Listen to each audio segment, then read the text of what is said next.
9:04. Diálogos también, entrevista ahora con Josu Erkoreka, vicelehendakari primero y consejero de Seguridad del Gobierno vasco. Señor Erkoreka, egunon ongi etorri. Egunon bai. Bueno, ayer conocíamos el balance, digamos, de la peor cara del verano. ¿Se podría decir que el final de la pandemia en el que estamos, o casi estamos, nos ha devuelto a niveles de delincuencia también prepandémicos? Bueno, antes de que empezara el proceso festivo teníamos las estadísticas relativas al primer semestre del año que comparábamos ya no solamente con los inmediatamente anteriores, con el 20 y el 21 que han sido los pandémicos, sino con el 19 que es el último año en el que hubo una cierta normalidad, ¿no?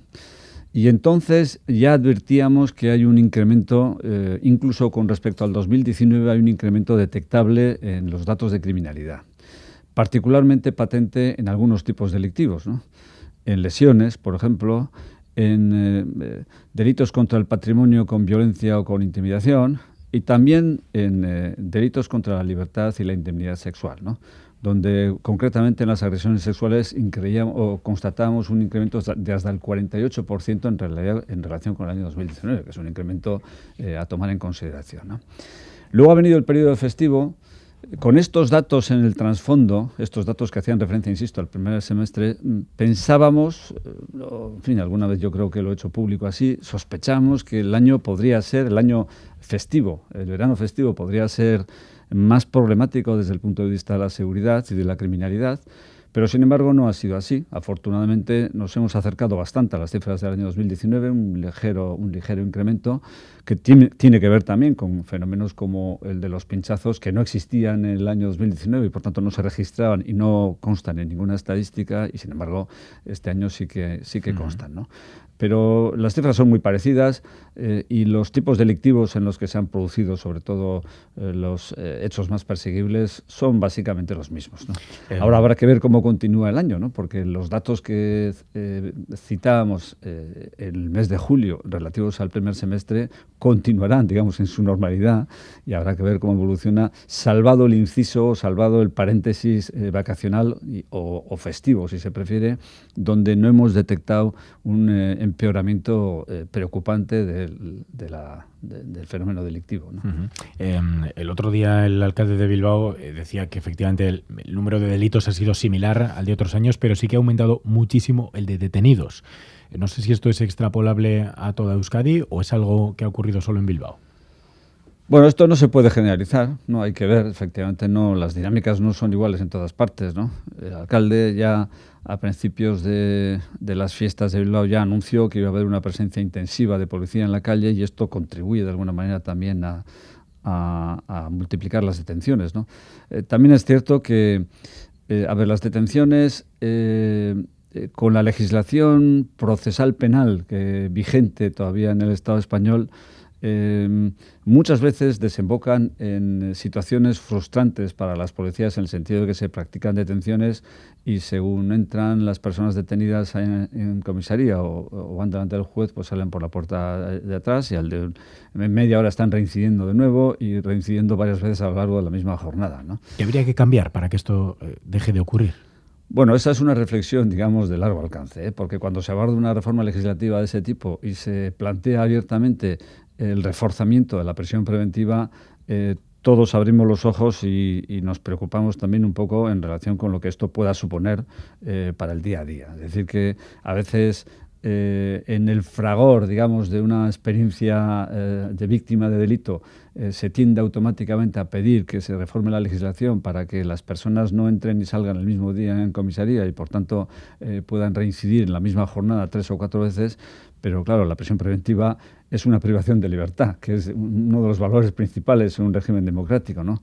Y por tanto esto hay que medirlo muy bien. Así que yo no me voy a oponer a que se suscite un debate en relación con esta cuestión y que se plantee si hay que plantear una reforma de la legislación penal y procesal penal en este ámbito, ¿no? Pero siempre diciendo que estas reformas hay que llevarlas con tiento, con sosiego y sopesando pros y contras, y no al calor de las circunstancias concretas o de las experiencias particulares vividas por una persona concreta, ¿no? Ha mencionado antes los pinchazos. Ayer el gobierno vasco nos comunicaba que se han comunicado 127 casos de pinchazos este verano. Solo ha habido 49 denuncias formalizadas. No se han detectado tóxicos en los análisis.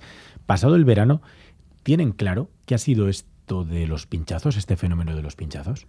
Bueno, este es un fenómeno que no ha sido privativo de Euskadi. Se ha dado también en otros lares, ¿no? Sí, en otros países. No además. Solamente en otras comunidades autónomas, sino en otros países. Efectivamente, esto se hizo un seguimiento, por ejemplo, en relación con lo que ocurría en las fiestas de Bayona, ¿no? Que a su vez parecía que estaba en la onda de lo que viene sucediendo en el territorio francés a este respecto, ¿no? No es un fenómeno privativo de Euskadi, ¿no? No estamos todavía en condiciones de poder hacer un diagnóstico sobre lo que se encuentra detrás de este fenómeno. ¿Qué hay? ¿Qué persiguen? ¿Quiénes son? ¿Para qué lo hacen? ¿Por qué lo hacen? ¿No? Porque, a ver, después de la campaña de verano, donde ha habido una preocupación importante, ¿no?, en amplios sectores en relación con lo que esto podía suponer, lo cierto, el balance es que detenidos, imputados no hay ninguno. Así que autorías identificadas no hay absolutamente ninguna. Fíjese si las personas, las víctimas de los pinchazos iban acompañadas de cuadrillas, de amigos, de entornos, de compañeros y demás, y nadie ha visto a nadie en ningún momento infligir un pinchazo, ¿no? Fíjese si en los recintos públicos hay cámaras también, pues ninguna cámara hasta la fecha ha podido detectar un caso concreto de alguien protagonizando un pinchazo de ese tipo. Por tanto, la autoría, que es un componente fundamental en cualquier reproche delictivo, en cualquier actuación de persecución de un delito, pues no tiene ningún contenido, ¿no?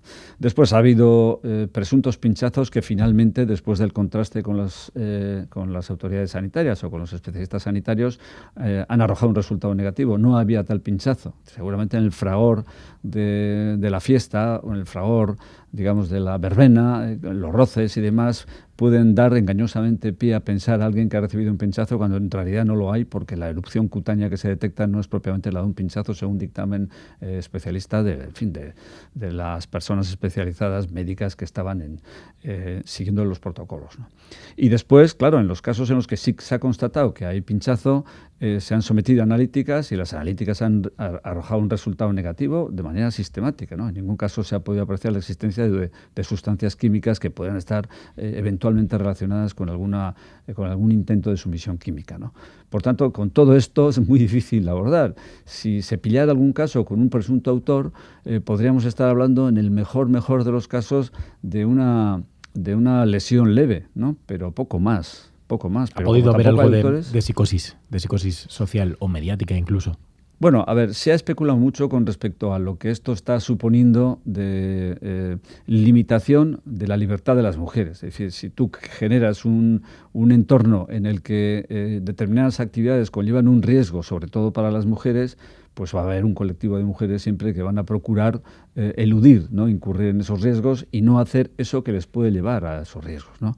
Y entonces algo de esto puede existir, ¿no? Y por tanto alguien que está pretendiendo limitar la vida de las mujeres, limitar su libertad, restringir sus movimientos y no permitirles disfrutar de las fiestas como de otra manera lo hubieran hecho. Es posible, habría que ver.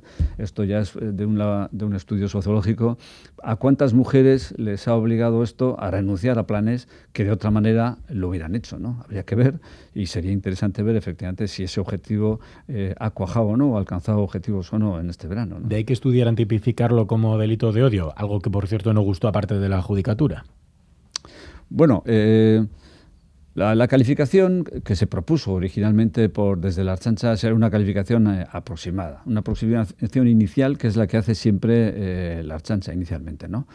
El factor odio puede o no estar presente según las circunstancias en algún supuesto de estos. Puede o no estar presente en función de quién sea la persona, cómo se haya producido, cuál sea su trayectoria, qué tipo de conductas tenga. Hay muchos factores que pueden confluir ahí, ¿no?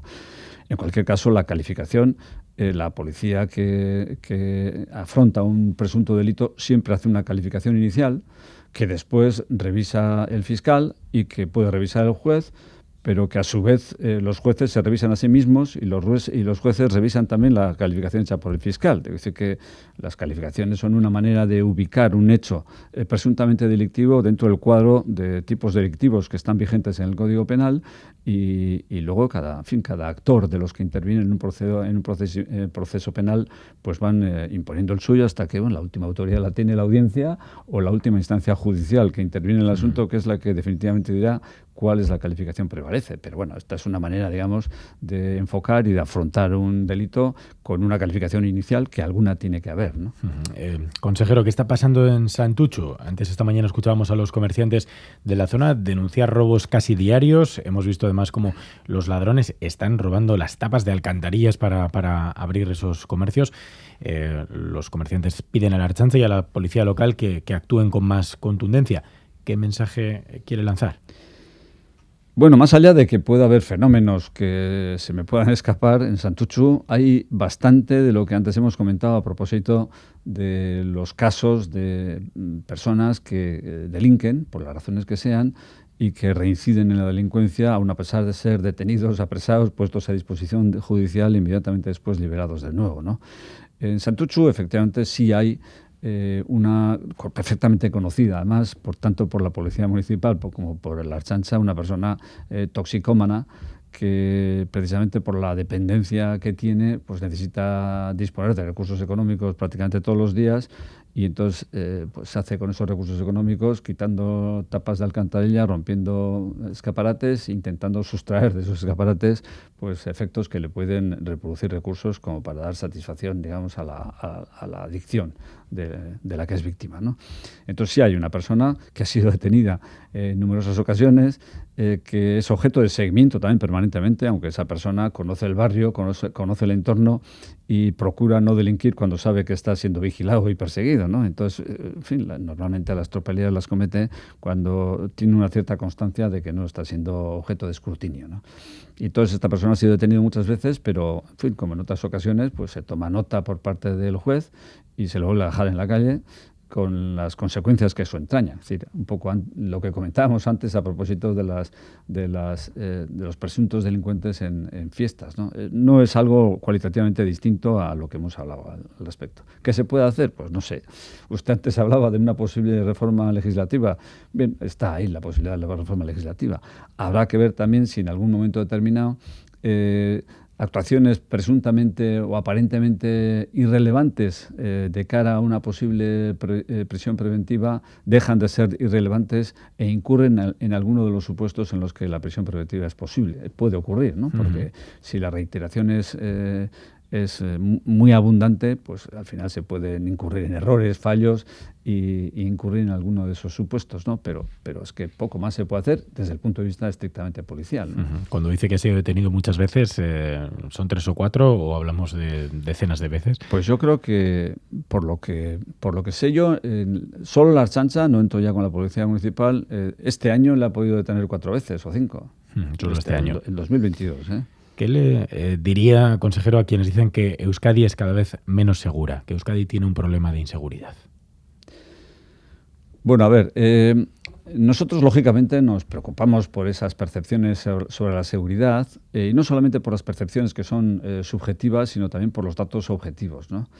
Y hemos hecho un esfuerzo siempre por contrastar los datos que obran en Euskadi de criminalidad con los que arrojan otros países del panorama comparado básicamente europeo, ¿no? Un estudio recientemente realizado por encargo del Departamento de Seguridad por el Instituto Vasco de Criminología concluía netamente que Euskadi es un país razonablemente seguro. Y las tasas de criminalidad, los índices de criminalidad en relación con los tipos delictivos más graves, los delitos contra las personas, contra la vida, contra la integridad física, contra el patrimonio con componente violento e intimidación, las agresiones sexuales, la salud pública, todos esos tipos delictivos, Euskadi está por debajo de las medias de los países de nuestro entorno, por debajo de Francia, por debajo de Alemania. Por tanto, desde ese punto de vista se puede decir que es un país razonablemente seguro en el contexto europeo en el que se mueve. Tiene los problemas delictivos de los países avanzados, de los países con recursos económicos, ricos, donde pues hay efectivamente una tipología delictiva muy propia de esos entornos que no se da en otras zonas más privadas de recursos o donde predominan, digamos, la sociedad más necesitada o más excluida o en riesgo de exclusión, ¿no? Ahora bien, dicho esto, pues es verdad también que la evolución de la criminalidad de los últimos años arroja, como antes le decía, de cara al año 2022, un primer semestre que, bueno, constata algunos incrementos por relación al 2019. si hacemos abstracción de los años de la pandemia, el 20 y el 21, porque no computan a efectos de manera fiable, a efectos de calibrar la evolución de la criminalidad, vemos que hay un incremento en algunos tipos delictivos de manera especial. ¿En cuáles especialmente? Bueno, antes hacía referencia a algunos de ellos. Los delitos contra la libertad e indemnidad sexual han tenido un incremento notable, ¿no?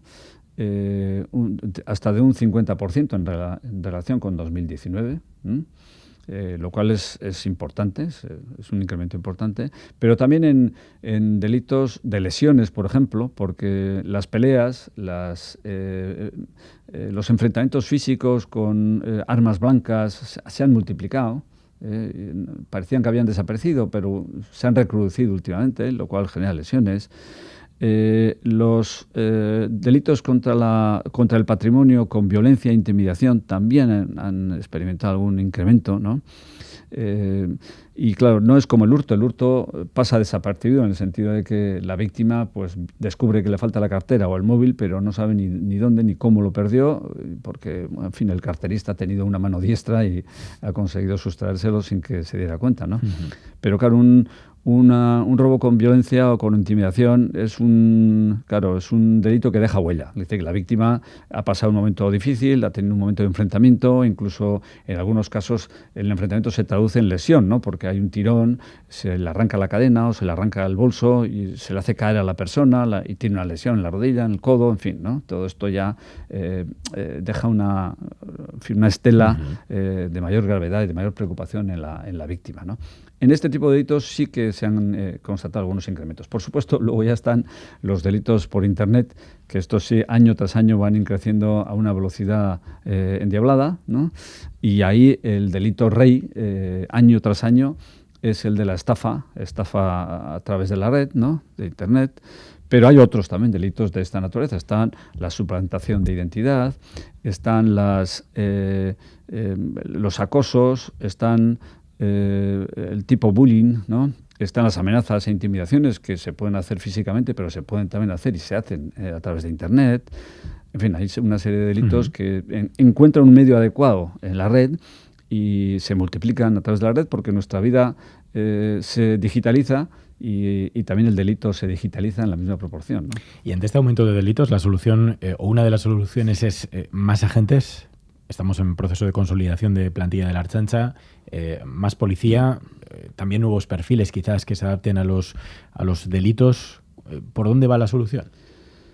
Bueno, a ver, la plantilla de la Ertzaintza está estabilizada. Hay un acuerdo de la Junta de Seguridad que fijó la plantilla en 8.000 efectivos. Yo creo que está razonablemente bien. Podríamos modular, podríamos pensar de acá al futuro algún retoque aquí o allá, pero yo creo que eso está razonablemente bien, con arreglo, digamos, a las ratios de policías por habitantes que hay en el entorno europeo, que no hay una tendencia homogénea, cada país tiene sus propias ratios y tal, pero yo creo que eso está razonablemente bien. Lo que sí es innegable es que los efectivos de policía tienen que tener una proyección y un perfil profesional distinto. Tienen que evolucionar, digamos, hacia lo que es el fenómeno delictivo en el siglo XXI, ¿no? Y hay delitos del siglo XX que ya han desaparecido prácticamente o que ya no tienen prácticamente ninguna virtualidad y sin embargo emergen nuevos delitos, todos estos que tienen que ver con la red, con Internet, con la persecución de todo esto tiene enjundia, tiene futuro. Y cada vez en mayor medida los efectivos policiales tienen que tener una formación importantísima ahí porque el delito se produce en la red, ¿no? Y dos cuestiones más, señor Erkoreka, también como vicelehendakari y algo más políticas. El primero tiene que ver también con la Ertzaintza, pero también con Euskal Herria Bildu, que va, digamos, sumando gestos hacia una relación normal con la Ertzaintza. Participaron en los actos del 40 aniversario. Arnaldo Otegi llegó a decir que hay personas de la izquierda abertzale que están ingresando en el cuerpo. ¿Se están normalizando las relaciones con la izquierda abertzale? Hombre, yo no me atrevo a constatar que esa normalización se esté produciendo. Se debería producir, me parece normal, ¿no? Y alguna vez públicamente he hecho la siguiente consideración. He dicho que si la izquierda abertzale se postula como una formación política que aspira a gobernar las instituciones en Euskadi en plenitud, pues lógicamente tiene que reconciliarse, tiene que superar los tics del pasado, tiene que superar definitivamente pues los enconos o las confrontaciones que tenía en un momento en el que su planteamiento político era más bien, digamos, de lucha alternativa, antisistema. Tiene que, en fin, asumir que el país es el que es, los referentes institucionales son los que son, y tiene que normalizar su relación con esos referentes, incluida la Ertzaintza, ¿no? Esto lo he dicho y creo que inevitablemente tiene que apuntar todo en esa dirección, ¿no? Bueno, ¿qué le puedo decir a este respecto? Pues son varios los municipios gobernados por EH Bildu que tienen suscritos convenios de colaboración de las policías locales correspondientes con la Ertzaintza. Es decir, que el hecho de que un municipio sea gobernado por EH Bildu no significa que la colaboración policial vaya a desaparecer, todo lo contrario, y los mecanismos de compartir información, de compartir herramientas e instrumentos, de repartir funciones y trabajos, de pactar estrategias y dispositivos en los momentos delicados, en fiestas y demás, todo eso se lleva a cabo con toda la profesionalidad del mundo exactamente igual en municipios gobernados por unas fuerzas o por otras, y ahí EH Bildu puede haber una excepción puntual en un municipio u otro, pero también es cierto que esas excepciones no se dan solamente en municipios gobernados por Bildu, que se dan también en municipios que tienen gobiernos de otros colores municipales. Por lo tanto, yo creo que eso tiene que llegar inexorablemente. Tardará más o menos, costará más o menos a alguno u otro, pero ya se ve que hay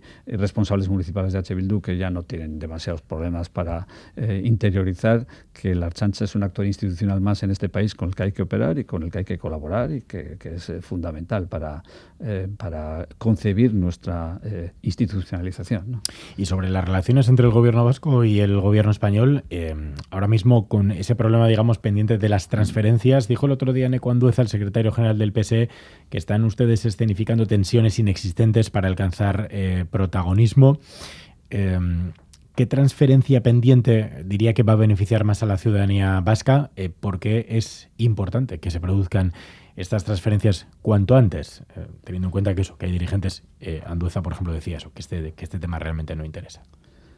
Bueno, a ver, a mí me parece un poco pretencioso determinar a priori qué es lo que interesa a la ciudadanía y qué es lo que no interesa, ¿no? Es decir, que aquí cada ciudadano o ciudadana tiene su foco de interés. Yo estoy absolutamente convencido de que hay muchísima gente que algunos tienen interés, digamos, en el proceso de transferencias porque es un factor político que está sobre la mesa y es un elemento más para el debate político y en la actuación de las diferentes formaciones, pero hay mucha gente que tiene interés concreto en saber qué es lo que va a ocurrir con una transferencia que le pueda afectar directamente a su vida personal, ¿no? O porque tiene un pariente funcionario del Estado que puede ser objeto de transferencia, o porque participa con intensidad de un servicio público que ahora gestiona el Estado, pero que puede pasar a ser gestionado por el gobierno vasco y tiene esta persona expectativa de que la gestión una vez en manos del gobierno vasco pueda mejorar o pueda tener factores o elementos que puedan beneficiar mejor la expectativa que esta persona tiene en la prestación del servicio público. Yo creo que estamos hablando de servicios públicos, estamos hablando de actuación de los poderes públicos. Afirmar que la ciudadanía es ajena o es indiferente a lo que pueda ocurrir con la gestión de los servicios públicos, que estos pasen de manos o no, o que puedan mejorar en su calidad de prestación o no, me parece un error, ¿no? Pues Josu Erkoreka, vicelehendakari primero y consejero de Seguridad del Gobierno Vasco, gracias por haber estado esta mañana con nosotros aquí. Eskerrik asko. Eskerrik asko, bai.